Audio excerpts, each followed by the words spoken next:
السلام علیکم ورحمۃ اللہ وبرکاتہ۔ وعلیکم السلام ورحمۃ اللہ وبرکاتہ۔ نحمده ونصلي على رسوله الكريم، اما بعد فاعوذ باللہ من الشیطان الرجیم، بسم اللہ الرحمن الرحیم، رب اشرح لي صدری ويسر لي امری واحلل عقدۃ من لسانی یفقهوا قولی۔ آج کیا کریں گے؟ اس کی کیا ضرورت ہے؟ کوئی ضرورت ہے اس کی؟ کیا؟ یاد دہانی کے لیے اور عمل میں استقامت اور آیات میں غور و فکر کے لیے، آیات کے باہمی ربط اور لنک کو سمجھنے کے لیے۔ کسی بھی چیز کی جو ریپیٹیشن ہوتی ہے یا تکرار ہوتی ہے، اس سے علم میں مزید پختگی آتی ہے۔ جتنی چیزیں آپ دوبارہ پڑھیں گی، آیات کو دیکھیں گی، سنیں گی، پڑھیں گی، اس میں اپنا جائزہ بھی لیں گی۔ کیا کہ اب تک کتنا سمجھا، کتنا عمل کیا، میں کہاں کھڑی۔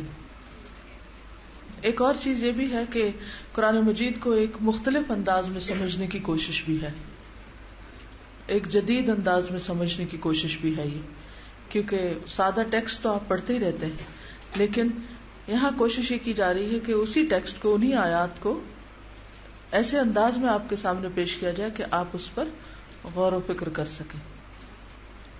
اس سے پہلے جب ہم نے سورت پڑھی تو اس کے اجزاء کو دیکھا، اب ہم اس کے کل کو دیکھیں گے ایٹ اے اسٹریچ، ایک ہی دن میں۔ چلیے، مقصد آپ کے ذہن میں واضح ہے تو اب ہم شروع کرتے ہیں۔ ایک تو یہ ہے کہ سلائیڈز کے ساتھ ساتھ آپ آیات کو ایک دفعہ سارا سن جائیں، غور کریں، اور پھر اس کے بعد ہم انشاءاللہ تعالی دوبارہ اس کو شروع سے لے کے آخر تک پوری سورت پلے بھی کریں گے، اور اس کے ساتھ ساتھ ایک ایک آیت کے اوپر آپ دیکھیں گے بھی، یعنی سننا اور دیکھنا ساتھ ساتھ ہوگا۔ اس میں آپ کی توجہ کہاں رہنی چاہیے؟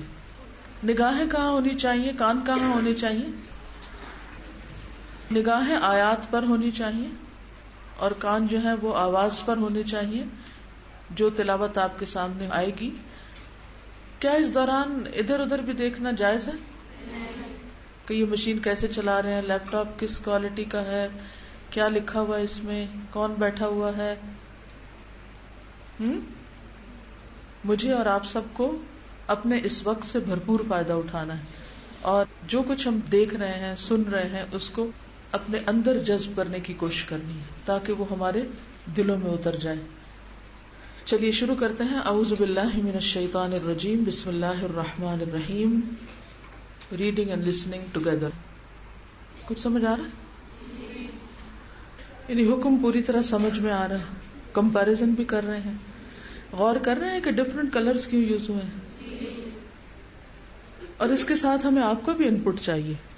آپ کیا کر سکتے ہیں کہ اپنے پاس ایک نوٹ بک بھی رکھیں، جہاں جو چیز آپ سمجھیں کہ بہتر ہونی چاہیے اس سے، یا کہیں اور سٹاپ ہونا چاہیے، تو آپ اپنا بھی حصہ ڈال سکتے ہیں، لکھتے جائیے، اینڈ پر آپ لکھی ہوئی چٹ ہمیں پکڑا دیجیے، ٹھیک ہے؟ انشاءاللہ ڈفرینٹ قاری کی آواز میں بھی ذرا سنائیں گے، تھوڑی سی فاسٹ ہوگی تاکہ ڈفرینٹ وے سے آپ فیل کر سکیں۔ میں اصل میں یہ چاہ رہی تھی کہ میں دیکھوں کہ آپ کس اینگل سے دیکھ رہے ہیں، اور کیا آپ کے سامنے پوری سوچ بھی واضح ہے یا نہیں، یا آپ میں سے وہ لوگ جو زیادہ بہتر انداز میں دیکھ رہے ہیں وہ اپنی شیئرنگ کریں تاکہ دوسرے بھی اس اینگل سے دیکھ سکیں۔ آنکھیں بند کر کے تلاوت سننے کے لیے نہیں کہا گیا آپ کو، میں نے شروع میں بھی یہ انسٹرکشنز دی ہیں کہ نگاہیں اسکرین پر اور کان آواز پر ہوں، اور پوری طرح میسج کو، ہر آیت کے حکم کو جذب کرنے کی کوشش کریں۔ اس کے علاوہ بھی آپ اس دوران مزید غور و فکر کر سکتے ہیں، مثلا یہ کہ آیت کی اینڈنگ کس چیز پہ ہو رہی ہے، بگننگ کہاں سے ہو رہی ہے، مختلف آیات کے آخر میں کیا آ رہا ہے، مجموعی تاثر کیا ہے۔ یہ ابھی نہیں، بعد میں بھی آپ دیکھیے کہ کبھی آپ سورت سنیں گے نا تو یہ پکچرز آپ کے مائنڈ میں آنے لگیں گی۔ میرے ساتھ ایسے ہی ہو رہا ہے کیونکہ میں نے ان کو فیو ٹائمز دیکھا، تو جب میں وہ آیت پڑھتی ہوں تو وہ مجھے اسی طرح وہاں دکھائی دینے لگتی ہیں چیزیں آن اٹس پراپر پلیس۔ بہت اس کو کلرفل اور تصویریں نہیں ڈالی اس میں، کیونکہ بہت سی دفعہ آپ دیکھیں یوٹیوب پہ آپ دیکھ رہے ہوتے ہیں آیات کے ساتھ پکچر چل رہی ہوتی، اس میں سارا فوکس کیا ہوتا ہے؟ تصویروں اور پکچرز پہ ہوتا ہے، غور و فکر پہ نہیں ہوتا۔ ہمارا مقصد ہے تعلیم، اور غور و فکر آیات میں. اس لیے کلر سے زیادہ آپ نے دیکھا ہوگا ٹیکسٹ بہت ڈارک ہے اور ٹیکسٹ پر آپ کو فوکس کرایا جا رہا ہے, تو آپ بھی ٹیکسٹ کے ساتھ رہیے. اوکے, چلیے شروع سے پھر شروع کرتے ہیں. ریڈی ہو جائیں. اعوذ باللہ من الشیطان الرجیم, بسم اللہ الرحمن الرحیم.